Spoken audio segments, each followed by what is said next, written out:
নিরামিষের দিন যদি হয় বাড়িতে এমন রান্না, কার না ভালো লাগে বলুন?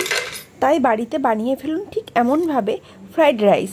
আপনি ঠাকুরকে বাড়িতে ভোগও দিতে পারেন, কিংবা নিজেদের বাড়ির কোনো অনুষ্ঠানেও বানাতে পারেন। তো আমি কিভাবে বাড়িতে ফ্রাইড রাইস বানাই সেটাই আপনাদের সঙ্গে শেয়ার করলাম।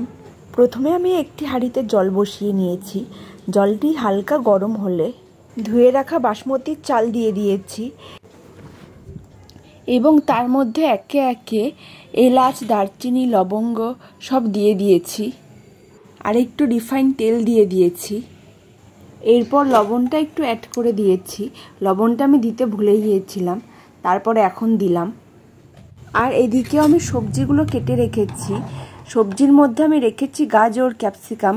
বিনসটা আমার শেষ হয়ে গিয়েছিল, তাই বিনসটা দিতে পারিনি। আপনারা বিনস দিতে পারেন, চাইলে একটু মটরশুঁটিও দিতে পারেন।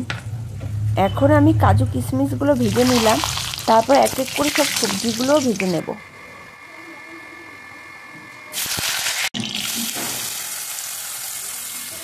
প্রথমে গাজর দিয়ে দিলাম, এরপর সামান্য একটু নুন দিয়ে দিলাম। হ্যাঁ, পুরোটাই আপনি সাদা তেলেই ভাজবেন।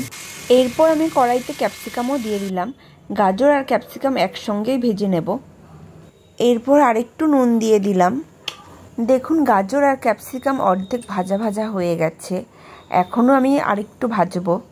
আর ওই দিকে একটু দেখে নিই ভাতটার কী অবস্থা। ভাতের দিকে কিন্তু লক্ষ্য রাখতে হবে।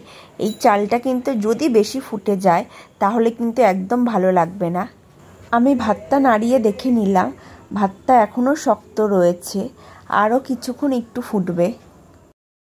এদিকে গাজর ক্যাপসিকাম ভাজা হয়ে গেছে, নামিয়ে নেব। আর একটু পরে ভাজাটা আরও মজে যাবে। আর এদিকে দেখুন ভাতটাও ঠিকঠাক হয়ে গেছে, আমি এখনই নামিয়ে নেব। এবার একটা বড় পাত্র নিয়ে নেবেন, যাতে ফ্রাইড রাইসটা বানানো যায়।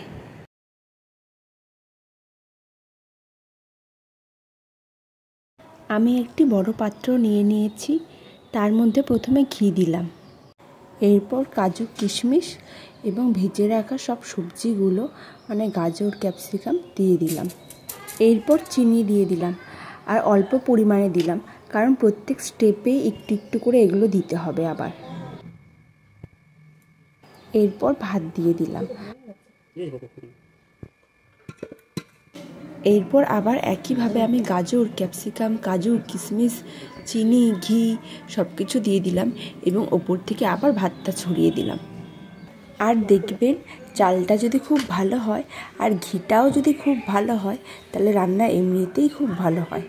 আর এই ঘিয়ের স্মেলটা এত ভালো ছিল যে গন্ধেই মনটা পুরো ভরে উঠবে। আচ্ছা, তোমাদের এই ফ্রাইড রাইস দেখে কতটা টেস্টি মনে হচ্ছে কমেন্ট করে জানিও। আর ভিডিওটি কার কার কেমন লাগলো সেটাও কমেন্ট করে জানিও। তবে ফ্রাইড রাইসটা খেতে কিন্তু দুর্দান্ত হয়েছিল। নুন থেকে শুরু করে মিষ্টি পর্যন্ত সব ঠিকঠাক ছিল। আর আলুর দমটা তো একটু ঝাল ঝাল হয়েছিল। আর আলুর দম দিয়ে ফ্রাইড রাইসটা একদম ফাটাফাটি লাগছিল। আর ভিডিওটি ভালো লাগলে একটা সাবস্ক্রাইব করে দেবেন। টাটা।